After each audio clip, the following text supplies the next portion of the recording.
If you're looking to create, grow, and sustain your wealth, download and subscribe to the Pain Points of Wealth podcast at BeBullish.com with Bob, Ryan, and Chris Payne. It's your podcast for market insights, money tips, and real talk on the economy. Download and subscribe at BeBullish.com. Excuse me! Taxi! This is the 77 WABC minicast. Well, tonight, the President of the United States is addressing the entire world. Not just the United States, the entire world. Because everybody, even 3 o'clock in the morning someplace else, they're going to have their alarm clock on and they're going to get up and listen to the President of the United States. And we're going to have the State of the Union address here on WABC, the best place to tune in, you guys. So we're going to be playing it, and you and Joe Concha will be commenting on it. Which is going to be great. And make sure I'm up and I don't fall asleep or anything, and I'll comment on it. I don't think you will, John. You will be up and at 'em because I know how much you love this country. And John, this is a biggie because this is technically his first State of the Union address. For his second term. The other one's called a joint address to Congress. Is not there to tear it up. Yeah, but you know who might be? I don't know. Al Green might be there. Is he bringing his cane back? How about that? That's incredible. And I'm so glad, Judge Weinberg, you brought that up because, John, I am fired up today. How many different State of the Union addresses have we watched in person or watched, broadcast?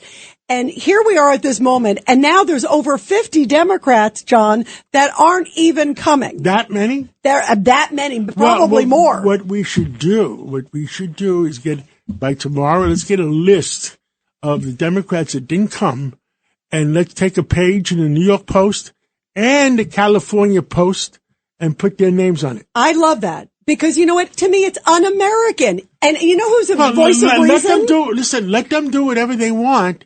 But our duty to God and our country is to disclose it. And to tell their constituents, John, that they are not going. Their job is to represent the million people in their districts. And by boycotting, they're not representing the people in their districts. I'm still upset on the discussion we had last week where a state like Massachusetts has 39% Republicans and guess what? Not even one congressperson. Yeah, 0 GOP congressmen. Those people are truly disenfranchised. It should be, it should be, they can draw the districts as nice as they want. They can do anything they want, draw the districts any way you want. But the overall percentage of Democrats to Republicans should be indicative. Yeah, proportionate. Or close enough. It doesn't have to be exact, but close enough that there's representation, and I don't want to go back to 1776.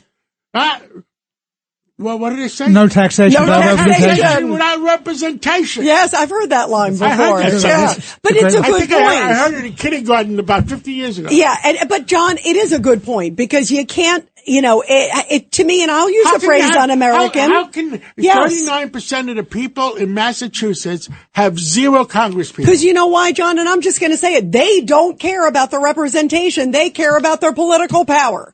That's the bottom line. And if they really cared about America, they'd sit there tonight. I like when you get fired up. Yeah, I am fed up. Okay. Fired up. Fed up. Okay. Fire away. I was at 2 State of the Union addresses when I was a kid, when I was a page in the House of Representatives, when President John Kennedy spoke. And let me tell you something. All the Republicans were there. Were you there when Abraham Lincoln spoke too? Also? I missed that one. I was going bowling that weekend. Cindy Adams was there. But let me tell you, everybody was there. No, she was there when Hamilton was there. The duel. Everybody was there and everybody was respectful. In those days, whether you liked Jack Kennedy or didn't like Jack Kennedy, the Republicans were there. And they respected the presidency. And that's what it should be about, Judge. And that's why tonight I find it very offensive that there are so many who are not coming. And the comments they've made of, I'll stick a toothpick in my eye, it's just horrible. So we want more toothpicks? Yeah, exactly. No, wait a minute. I thought it was a needle, and I was going to contribute $20 to that fund. Well, you to can get do the that. Needles. We can get a lot of toothpicks. You can get even more toothpicks than, for $20. To me, and I want to give a shout out though to, John Fetterman, because in a moment we're also going to have somebody else from Pennsylvania. We're going to be talking to Dave McCormick. Dave McCormick, the senator, is going to call in from Pennsylvania. He requested to be the primary speaker tonight in our Which is 5 o'clock great. show. Which is great. And we're giving him the primary spot right at the top of the hour. I can't wait. And also, that snowball fight.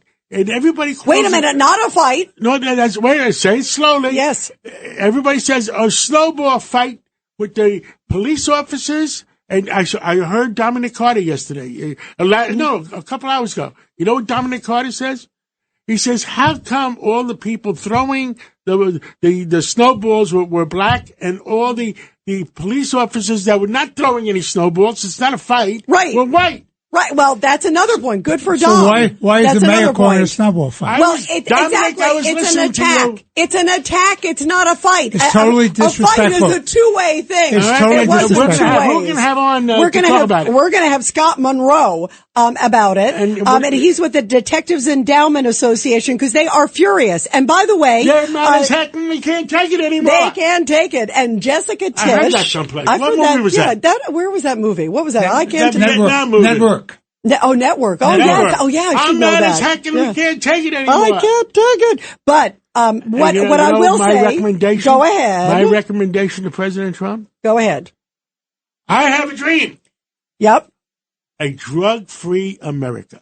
Which is a good line. Where's the applause? Where's the applause for a line like that? That's a good one. Here we go. There it is. The crowd's going crazy. Millions of people applauding. I'm taking it back.